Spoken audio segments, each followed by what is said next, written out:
नमस्कार मित्रांनो, मी गिरीश भोसले बिजवडी कॉर्नर या मराठी यूट्यूब चॅनलमध्ये तुमचं स्वागत आहे. मित्रांनो, आज आपण एक अत्यंत महत्त्वाचा विषय पाहणार आहोत. मित्रांनो, महाराष्ट्रामध्ये SIR सर्वे पुन्हा सुरू झालाय आणि बऱ्याच जणांची नावं आता या मतदार याद्यांमधून कायमची डिलीट केली जातील. काय SIR सर्वे म्हणजे काय आणि नागरिकांनी तुमचं नाव मतदार यादीमधून डिलीट न व्हावं याकरता तुम्हाला पुढे काय करायचं आहे, याच बाबत आपण संपूर्ण माहिती या व्हिडिओच्या माध्यमातून पाहणार आहोत. तर व्हिडिओ अत्यंत महत्त्वाचा असून व्हिडिओ शेवटपर्यंत नक्की पहा. चॅनलवरती पहिल्यांदाच आला असाल तर चॅनलला सबस्क्राईब करून नक्की ठेवा, जेणेकरून असेच महत्त्वपूर्ण व्हिडिओ मी तुमच्यापर्यंत सर्वात आधी पोहोचवू शकतो. चला तर मित्रांनो, व्हिडिओ सुरू करूया.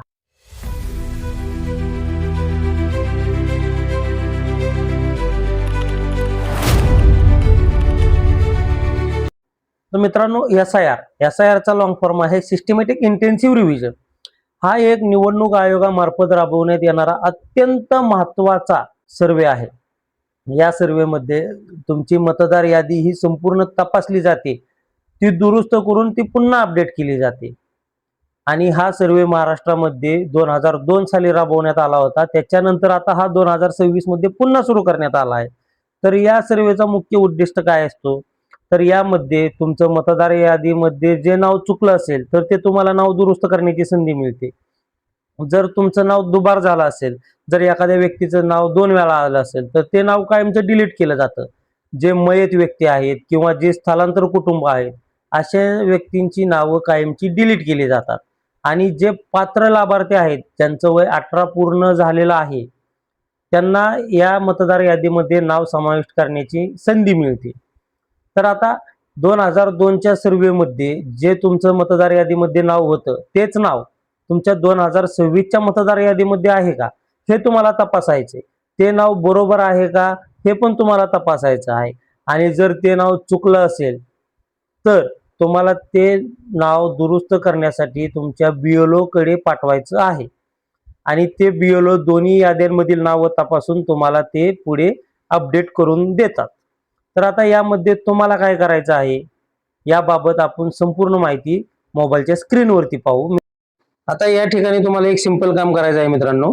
या ठिकाणी तुमच्या मोबाईलच्या प्ले स्टोअरवरती यायचं आहे. प्ले स्टोअरवरती आल्यानंतर इथे सर्च बटनावरती क्लिक करून तुम्हाला इथे ECI NET हे ऍप्लिकेशन डाउनलोड करून घ्यायचं आहे. आता हे माझ्याकडे पहिले डाउनलोड असल्यामुळे मला इथे ओपन सांगत आहे, पण तुम्हाला हे डाउनलोड करून ओपन करून घ्यायचं आहे.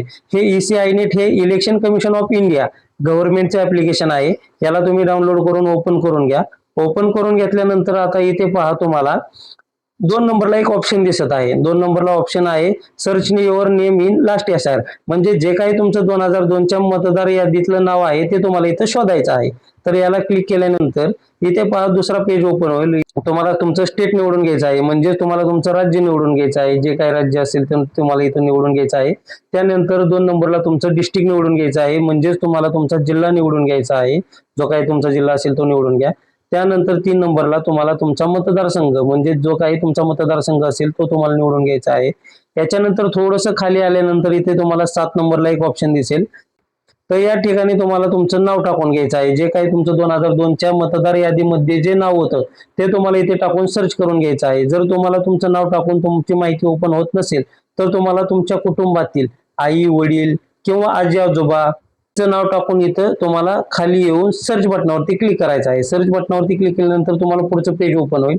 याच्यामध्ये आता तुम्हाला इथे पहा, तुम्हाला तुमच्या कुटुंबातील सर्व सदस्यांची नावे पाहायला मिळतील. तर याच्यामध्ये तुम्हाला तुमचं नाव शोधून घ्यायचं आहे आणि त्याचा स्क्रीनशॉट काढून घ्यायचा आहे. थोडंसं परत पाठीमागे यायचं आहे. पाठीमागे आल्यानंतर तुम्हाला इथे 6 नंबरला एक ऑप्शन दिसत आहे search your name in voter list. म्हणजे जी काही आता चालू 2026 वर्षाची जी काही मतदार यादी आहे त्याच्यामध्ये आता तुम्हाला तुमचं नाव शोधायचं आहे. त्याच्यावरती क्लिक केल्यानंतर पुढे तुम्हाला 4 ऑप्शन ओपन होतील.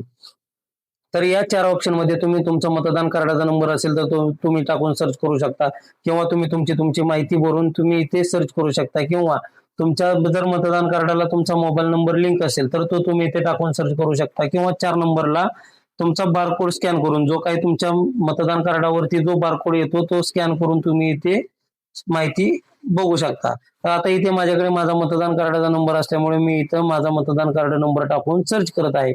सर्च केल्यानंतर 2026 ची जी काही चालू वर्षाची मतदान यादी आहे त्याचं नाव बघायला मिळेल. तर याचा एक स्क्रीनशॉट काढून घ्यायचा आहे. आता पहा, तुम्ही 2002च्या मतदार यादीतला जो काही स्क्रीनशॉट काढून घेतला आहे आणि चालू वर्षातला म्हणजे 2026 मधला जो काही स्क्रीनशॉट काढून घेतला आहे, तर तुम्हाला थोडस पाठीमागे यायचं आहे. पाठीमागे आल्यानंतर तुम्हाला इथे 8 नंबरला एक ऑप्शन दिसत आहे पहा, कनेक्ट विथ इलेक्शन ऑफिशियल. तर याच्यावरती तुम्हाला क्लिक करायचं आहे. याच्यावरती क्लिक केल्यानंतर इथे तुम्हाला तुमचा मतदान कार्डाचा नंबर टाकून इथे तुम्हाला सबमिट वरती क्लिक करायचं आहे. आता इथे पहा, इथे आल्यानंतर तुम्हाला तुमच्या बीएलओशी संपर्क साधण्यासाठी तुम्हाला जर तुमचा बीएलओ कोण आहे हे पाहायचं असेल तर त्यांना संपर्क करण्यासाठी तुम्हाला 1 नंबरला ऑप्शन वरती क्लिक करायचं आहे. याच्यामध्ये क्लिक केल्यानंतर तुम्हाला तुमच्या बूथ लेवल ऑफिसर जो आहे, तुमचा जो काही बीएलओ आहे, त्याची तुम्हाला इथे माहिती पाहायला मिळेल. त्याचा मोबाईल नंबर पाहायला मिळेल, त्याचं नाव पाहायला मिळेल. तर आता तुम्हाला काय करायचं आहे, त्याच्या मोबाईल नंबरवरती तुम्हाला त्यांना कॉन्टॅक्ट करायचा आहे किंवा त्यांचा कॉन्टॅक्ट करून त्यांच्याकडून व्हॉट्सअप नंबर घेऊन त्यांच्या व्हॉट्सअपवरती जो काही तुम्ही स्क्रीनशॉट काढून घेतले आहेत 2002चा आणि 2026चे जे काही तुम्ही स्क्रीनशॉट काढून घेतले आहेत ते तुम्हाला यांना पाठवून द्यायचं आहे. त्यांना पाठवून दिल्यानंतर ते दोन्ही याद्यांमधील नावं चेक करतील आणि तुमचं SIR मॅपिंग करून तुम्हाला देतील. तर अशा पद्धतीने मित्रांनो, तुम्हाला जर हा व्हिडिओ आवडला असेल तर चॅनलला सबस्क्राईब करून बेल आयकॉन नोटिफिकेशन वरती क्लिक